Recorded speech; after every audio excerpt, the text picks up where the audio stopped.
Assalamualaikum. Kami pada hari Selasa tanggal 16 Juni tahun 2026 kami akan mengadakan ziarah 1 Muharram di makam Datuk Julung, Kampung Rekoh, Desa Penaga, Kecamatan Teluk Bintan, Kabupaten Bintan, Provinsi Kepulauan Riau. Di sini saya sebagai panitia pelaksana nanti kepada saudara-saudara kita yang dekat maupun yang jauh dari Tanjung Uban, Tanjung Balai, Tanjung Pinang dan sekitarnya yang melihat video saya ini. Saya secara tidak langsung saya mengundang. Saya mengundang dengan adanya acara itu nanti. Acaranya pada hari Selasa itu pagi. Hari Selasa pagi tanggal 16 Juni 2026. Undangan kami di situ jam 7.30, tapi sebelum acara mulai acaranya jam 8, tapi kami ada arak-arakan lagi di masjid.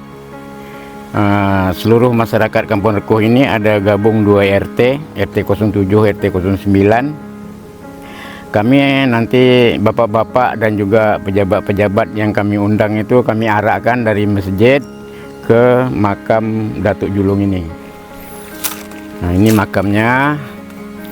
Jadi kepada kehadiran bapak-bapak dan juga ibu-ibu saudara yang kami kenal maupun yang tidak kami kenal, kami mohonlah kehadirannya nanti pada hari H-nya nanti. Jadi inilah setiap tahun yang kami buat, sudah berjalan 21 tahun.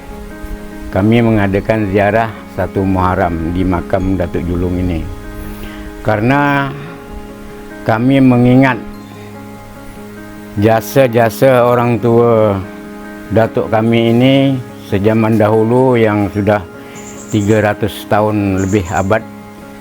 Karena kalau tidak ada orang tua ini, mungkin tidak adalah kami dan juga tidak ada kampung kami ini.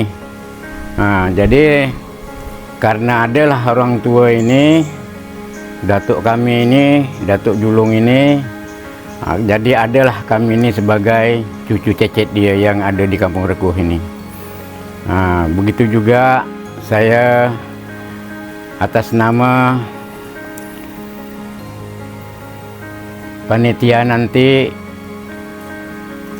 bermohon kepada Maha Kuasa dan juga kepada Allah Subhanahu wa Ta'ala, yang datang maupun yang dekat maupun yang jauh, datang dalam keadaan selamat, balik ke tempat pun dalam keadaan selamat. Itulah harapan kami sebagai tuan rumah, mengundang bapak-bapak, ibu-ibu yang ada menonton di dalam video ini saya ini.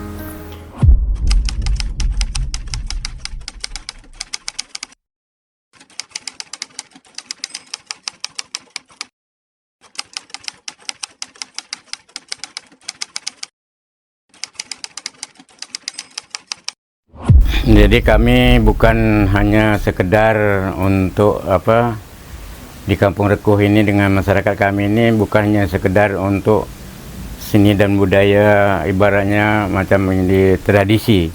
Jadi kami ada macam seperti saya kan, dalam saat ini sebagai Ketua Umum Yayasan Sanggar Kelompok Jong Bintang Bertuah. Sudah berjalan lebih kurang hampir 20 tahun lah saya berdiri. Jadi di situ, di dalam sanggar saya itu banyaklah kegiatan-kegiatan untuk budaya-budaya yang ada yang di Kampung Rekoh ini, seperti permainan porok, kaki bajang, perlombaan jong, Karena perlombaan jong itu tidak bisa kami lepaskan karena kami mengikut dengan sejarah. Ya, jadi karena saya ini tahu dengan sejarah jong itu, jong ini terbuatnya dari kayu apa, bikinnya macam mana, dan juga berapa hari dalam satu biji jong itu. Begitu jong begini, jong sudah jadi, terus waktu nak bermain itu hari apa gitu. Jadi siapa yang mulai main, ini permainan siapa. Jadi itu perlu masyarakat umum tahu. Jadi zaman dahulu tuh jong ini yang digerakkan, yang dimainkan itu tahun-tahun dulu itu siapa yang permainan itu. Atau tuh rakyat biasa, atau pejabat, atau zaman-zaman kerajaan. Disitulah jadi perlu masyarakat umum mengetahui. Maka saya terus terang saja kalau masalah tradisi dan budaya Melayu ini, ya saya bukan mengatakan saya ini orang pandai, orang pintar, tidak. Saya kalau tidak ada cerita dari orang tua zaman dahulu, saya tidak memahami juga. Jadi maka itu Pak, kami ini ya sedikit sebanyak di kampung kami ini antara Bintan gunung dengan Bintan kami ini berbeda. Masalah pernikahan, masalah orang perkawinan apa segalanya itu berbeda dengan kami. Karena Bintan Penau ini termasuk pusat Bintan. Ini menurut cerita orang tua. Bukan kami ngarang-ngarang, kami dapat pun dari orang tua. Kalau cerita-cerita gini nih tidak boleh kita mengarang-ngarang karena kita anak baru. Seperti macam silat bendera. Silat bendera ini banyak orang tidak mengetahui silat bendera itu apa sebab dari dulu sampai sekarang ini ibaratnya kami ini lagi kami pakai silat bendera itu. Karena silat bendera itu ada arti dia. Satu provinsi ini yang ada silat bendera merah putih itu adalah Kampung Rekuh inilah, Bintan Penau ini. Itulah yang ada Desa Penaga ini yang ada silat bendera itu. Lain pada itu tidak ada. Berarti kalau ada daerah luar membawa silat bendera itu, berarti itu dia meniru dengan silat kami. Itu kalau dia harus minta izin dengan kami. Dia tidak boleh buat. Nanti kalau kami tengok, dia bawa itu kami panggil, ini silat mana? Kalau dia kata silat dia, kami minta artikan dengan silat bendera ini. Merah ini apa arti, putih ini apa arti, dan juga waktu pesta kawin, bendera merah ini duduknya di mana, bendera putih ini duduknya di mana. Kami minta harus ada arti dia. Kalau tidak ada arti dia, tujuan dia tidak guna. Perlu juga sedikit saya ada tambahan. Di Kampung Rekuh ini ada 2 makam yang panjang, lebih kurang 5 meter. Dengan cerita sejarah orang tua ini, mohon mampun kami, memang saya tidak dapat cerita, ya kan? Tapi kalau Tok Bungkuk dengan Tok Penau itu kami dapat cerita dari orang tua kami. Dan juga batu belah, batu bertangkup yang ada di sekeliling daerah Bintan Penau ini. Ada berapa titik gitu. Jadi kalau Tok Penau itu menurut sejarah orang tua zaman dahulu itu ada berkait dengan burung Garuda. Berkait dengan burung Garuda. Disitulah tadi pantang larang Tok Penau ini kepada kami. Cuma pantang larang itu tidak mengatakan seperti sumpah Sultan Laksamana Bentan kemarin itu dengan Sultan Mahmud Mangkat di Julang itu muntah darah. Tapi kalau sumpah Tok Penau ini tidak ada. Cuma dia melarang makan ikan yang berapa macam ikan itu yang dilarang kepada cucu cecet dia. Itulah pantang dia. Memang tidak mati, cuma badan rusak. Seperti kalau bahasa kami ini kurap, losong, itulah penyakit dia, penyakit kulit. timbul dia. Tapi kalau seperti macam Tok Bungkuk yang ada di sungai itu memang betul-betul nak dikatakan makam itu dia menyelamatkan dengan anak cucu cecet dia yang ada di darat sini. Karena sudah ibaratnya lanun sudah menyerang, tapi tidak bisa nak naik ke darat. Karena apa sebab? Karena sungai itu ditutup Tok Bungkuk ini dengan pohon bakau semua.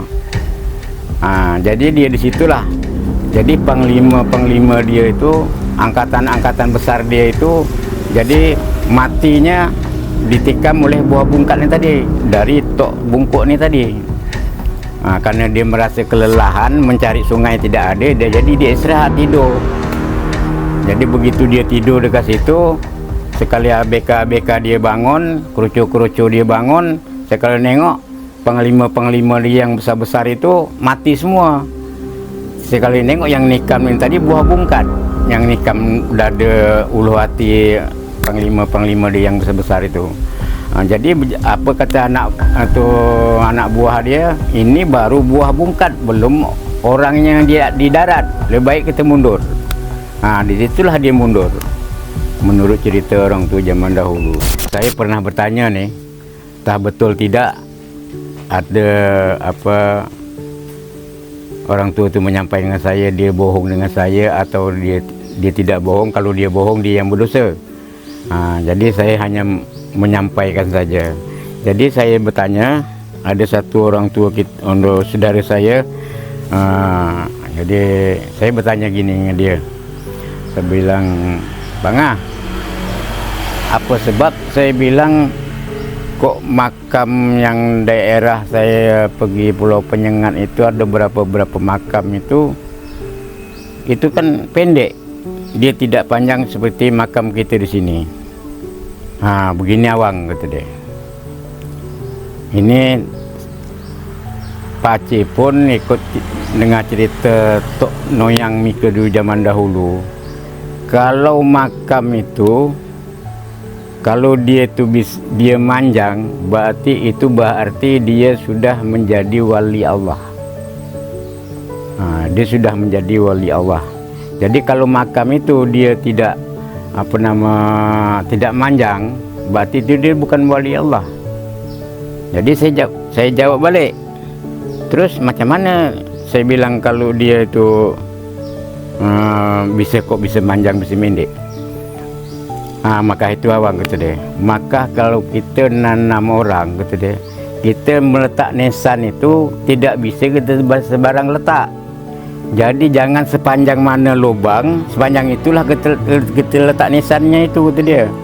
Salah, kata dia. Jadi yang betul itu macam mana? Jadi saya bilang, kata dia, yang betul itu nak menengok macam saya lah, kata dia.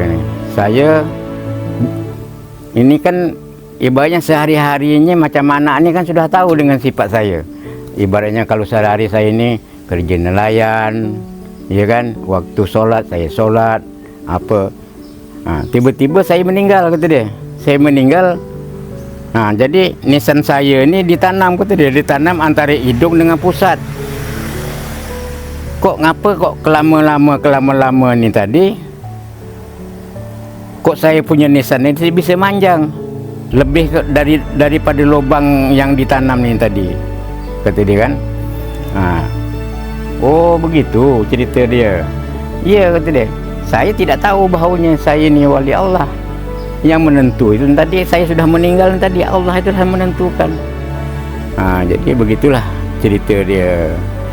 Apa sebab ini bisa manjang, apa sebab bisa pendek. Memang sudah pernah orang mengukur. Memang saya terus terang aja, saya belum pernah mengukur, mohon ampun kepada Datuk ini. Pernah orang mengukur, pernah kita datang nih, tamu yang datang, "Pak, saya mengukur makam itu, Pak. Kadang-kadang saya ukur pas 5 meter. Nanti saya ukur lagi kurang 5 meter, entah berapa senti kurang." Memang ada orang itu cerita dengan saya. Jadi saya tanya, jadi macam mana?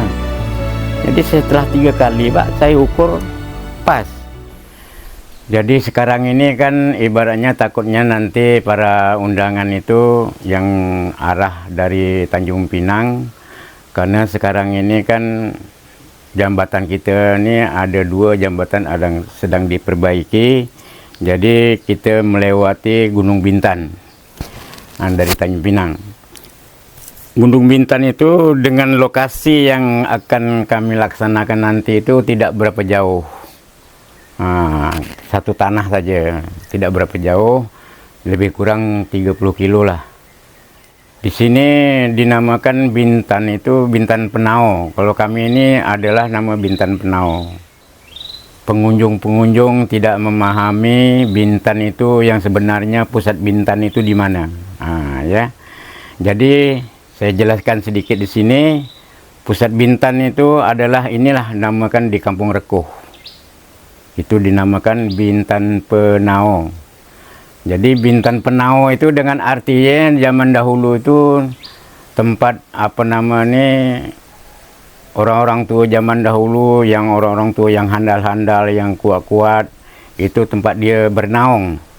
Bernaung itu berarti dia bersantai, dia berkumpul-kumpul sama-sama dia. Ibaratnya kalau pejabat ini orang pejabat yang tertinggi yang duduk di Kampung Rekuh ini. Kalau bukan pejabat yang tertinggi itu dia tidak bisa diduduk di Kampung Rekuh. Ibaratnya tidak bisa macam mana tuh. Untuk musyawarah itu tidak masuk. Jadi kalau dia sama-sama pejabat-pejabat yang tinggi itu musyawarah sedikit aja sudah mengetahui.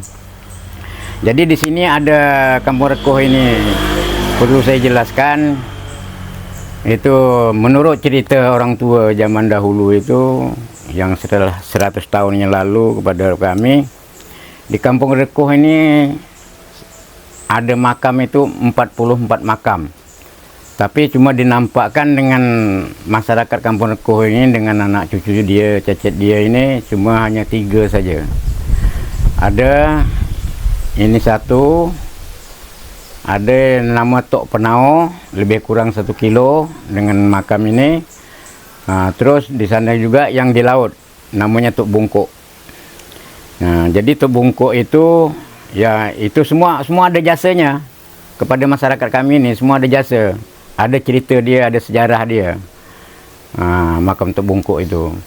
Jadi kami tidak ngarang-ngarang dan juga tidak menambah-menambah. Bagaimana penjelasan dari orang-orang tua zaman dahulu itu 100 tahun yang lalu kepada kami, karena umur kami ini sudah 70 tahun. Itu yang menjelaskan kami itu orang tua dah umur 60, 70. Itu. Maka itu kami ngata dapat cerita dari orang tua yang lalu 100 tahun yang lalu. Jadi begitu juga ya, yang makam yang lain itu yang ada sekitar lagi 41 makam itu makamnya tidak nampak, makam gaib. Makam gaib. Jadi hanya itu saja sekilas yang dapat saya ceritakan, saya sampaikan kepada masyarakat umum. Dan saya ambil kesimpulan yang pertama tadi, saya mohon juga kepada masyarakat yang jauh maupun yang dekat, yang saya kenal maupun tidak saya kenal, yang ada menonton di dalam video saya ini, saya mengundang pada 1 Muharram pada hari Selasa tanggal 16 jam, paling kurang kami minta sampai tepat jam 8, karena jam 8.30 itu kami sudah mengadakan arak-arakan dari masjid, membawa bunga telur ibu-ibu, bapak-bapak dari masjid ke makam Tok Julung ini. Inilah makam dia. Jadi hanya sekilas itu saja yang dapat saya sampaikan. Yang benar itu adalah dari Allah Subhanahu wa Ta'ala, yang salah itu adalah dari pribadi saya sendiri. Saya akhiri, wabillahi taufiq wal hidayah. Wassalamualaikum warahmatullahi wabarakatuh. Mudah-mudahan nanti cuaca terang dan juga para bapak-bapak, juga ibu-ibu yang jauh maupun yang dekat. Saya doakan datang dengan dalam keadaan selamat, tidak ada halangan apapun, dan juga begitu juga balik ke tempat bertemu dengan keluarga masing-masing dalam keadaan sehat walafiat. Itulah harapan kami sebagai panitia, mengucapkan terima kasih yang sebesarnya kepada para undangan yang hadir pada hari Selasa tanggal 16 2026 yang akan datang. Assalamualaikum warahmatullahi wabarakatuh.